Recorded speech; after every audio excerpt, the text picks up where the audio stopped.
Sippin' and Strummin'.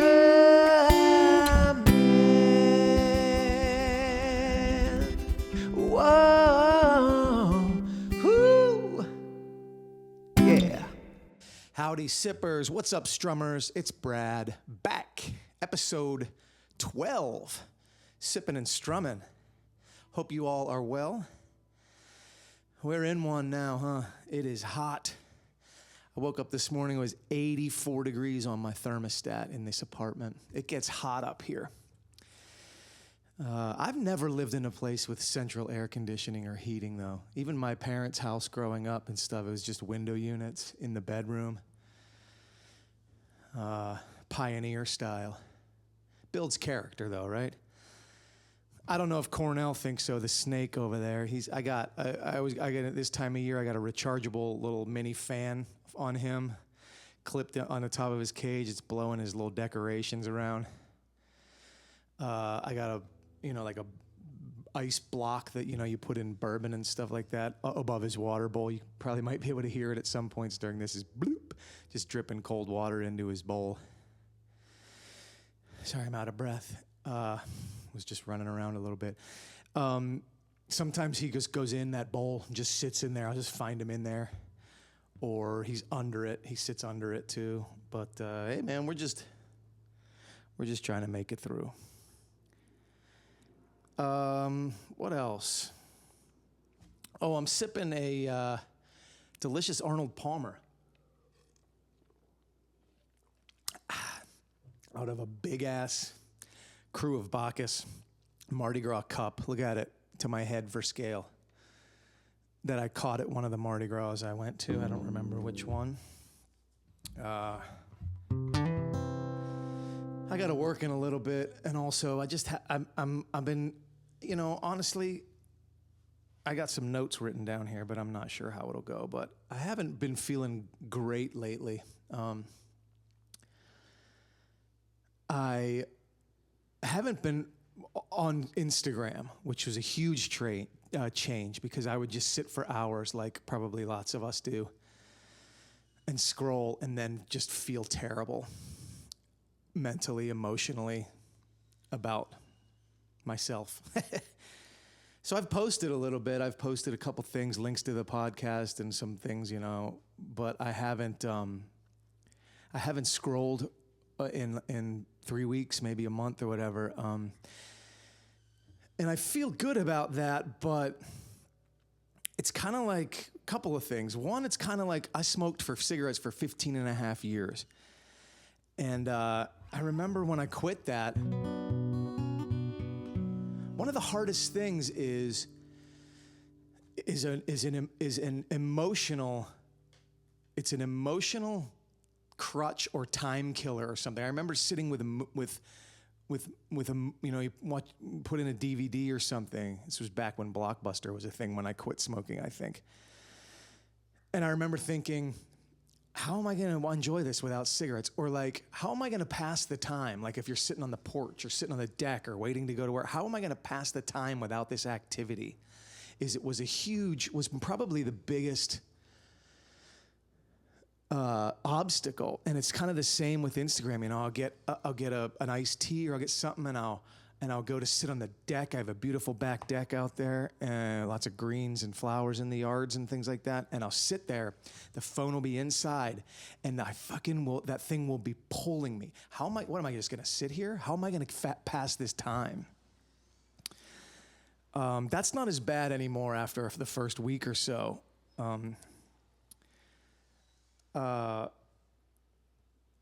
But honestly, I've found that I do fill the time with YouTube a little bit now. I will watch videos or watch podcasts and things like that. So I got to shake that next. But it's interesting because it's like anything to avoid that time with yourself. I notice, I know with myself, I should say, I'm not going to speak for all of you, but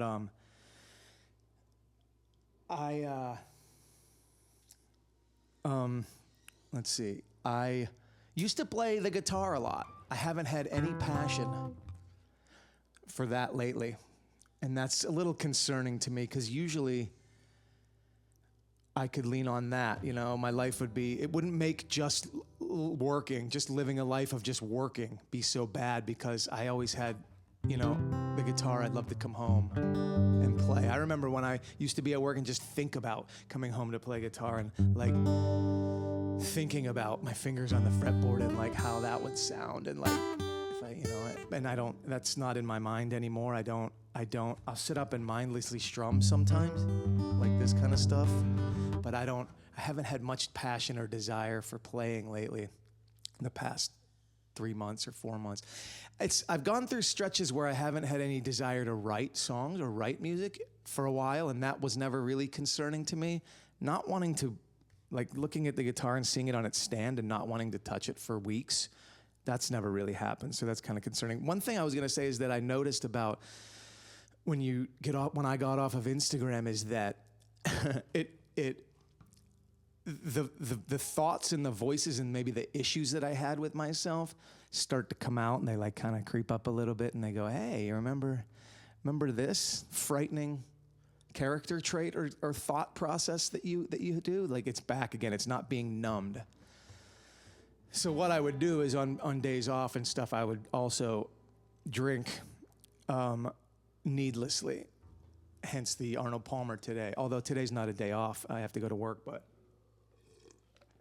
when I go out with Cam and we have some drinks or she comes over and sit on the deck, we have some wine and drink, that's not what I'm talking about. I'm talking about drinking when I'm here by myself and then just the day just gets away and I haven't thought about anything. I haven't made any attempt to do anything fulfilling, enriching. I have a couple drinks and then I wouldn't drink all day. I have a couple drinks and that would just get me into this lazy mental mindset where I just want to watch YouTube videos and fucking lay around all day or sit on the deck and watch YouTube videos. So I'm trying to consciously not do that. It's interesting because I feel like, I don't know, I saw an interview with John Mayer where he stopped drinking and he said to himself, he said how much he was drinking and stuff a lot. And he said, he asked himself this question. He said, there's no wrong answer, but I asked myself, how much of your potential do you want to operate at? If the answer is 60, fine. If it's 40, fine, whatever. But he said, he kept saying to himself, 100. I want to operate at 100% of my potential. So he identified the things that were keeping him from doing that at that moment. So he cut the alcohol out of his life and stuff. And I figured out what my number is I think I would like it to be 100, but I don't know. And I think I've probably been operating at like 40 to 50% of my actual potential for years now. So, but I don't think my issue necessarily is with drinking and becoming the thing in my life. I think my issues probably are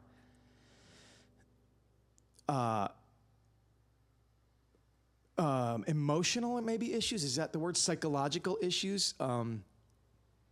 I think I mentioned in one of the episodes earlier, you know, when I was talking about my dad and how he told me, we made a bet that I wouldn't be a famous musician or something. He said I couldn't do it and stuff like that. And my mom was also a person that, rather than the hassle of it, she would just do things that I needed to do for me so that she wouldn't have to hear about it, or she knew I wouldn't do it.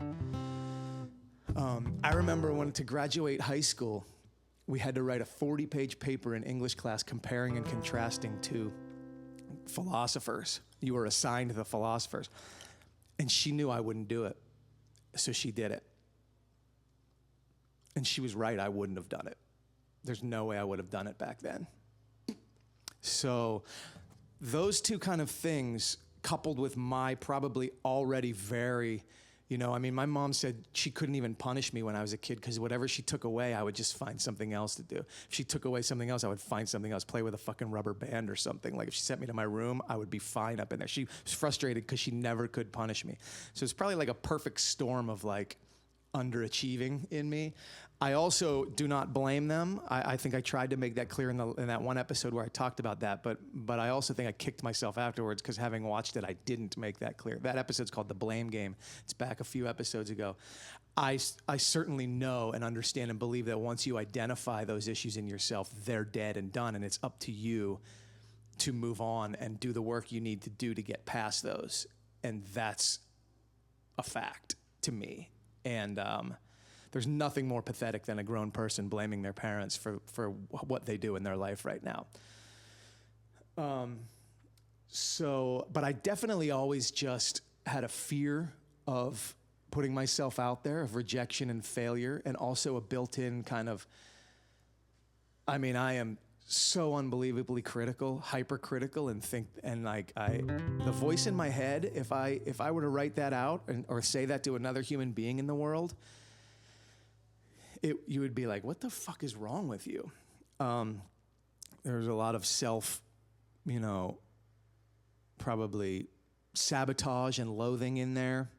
And that's like, people, I was telling Cam last night when we were talking about this, people might be shocked because they think that I'm like, wow, like you can do anything. You seem like the person that can do anything. You have hand-eye coordination. You're charismatic. Linda used to tell me I was the most charismatic introvert she'd ever met. And I can play a little bit of guitar. For how long I've been playing, to be where I am on it it would illustrate, if you knew about that, how lazy and uncurious I've been about the instrument, really.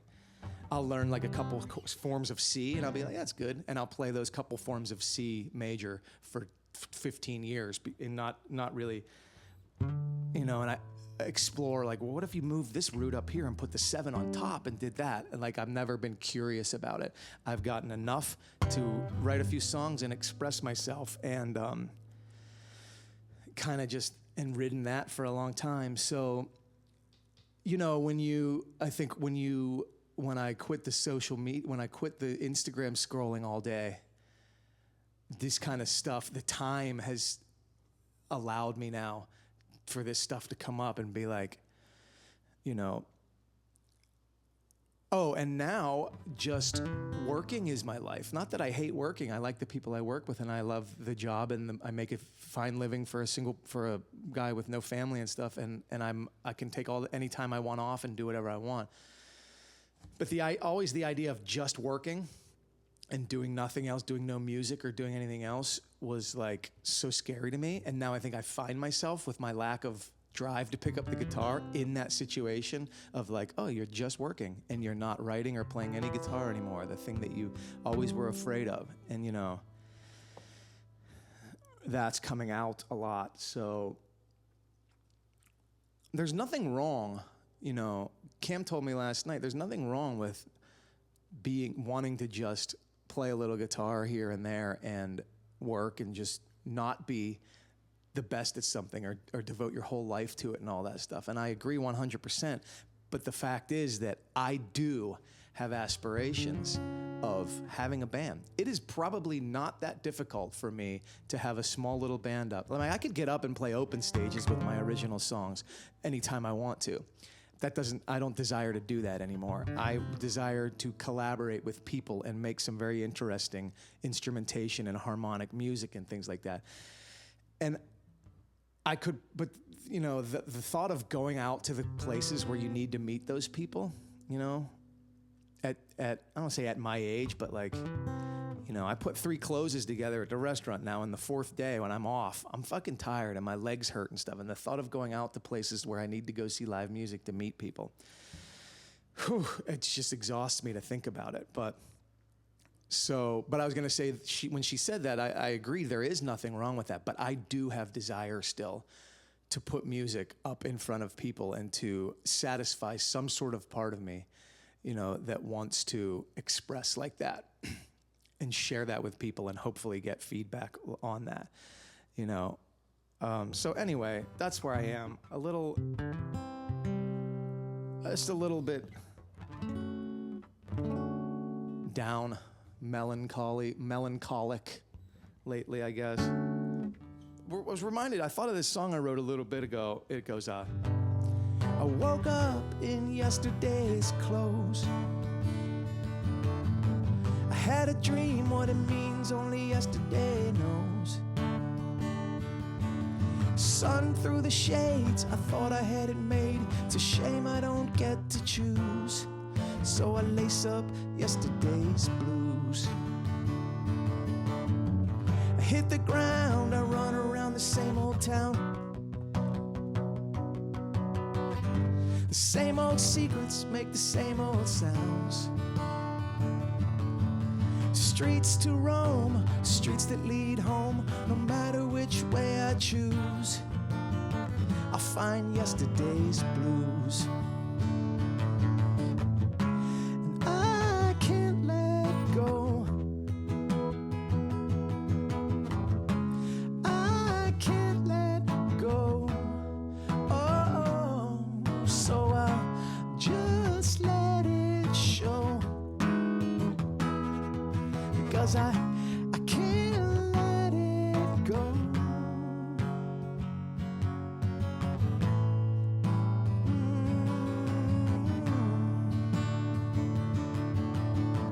Spend my days fighting the phone. Liquor likes to tell me I can't do it alone.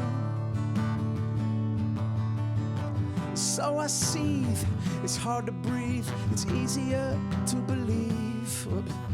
Whoops, in yesterday's blues. So much love lying on the floor. So many years stacked up outside my door. It's been so long, I don't know what's true. Don't remember what it's like to move without yesterday's blues. And I can't let go. I can't let go. No, no. So I'll just let it show. Because I can't let it go.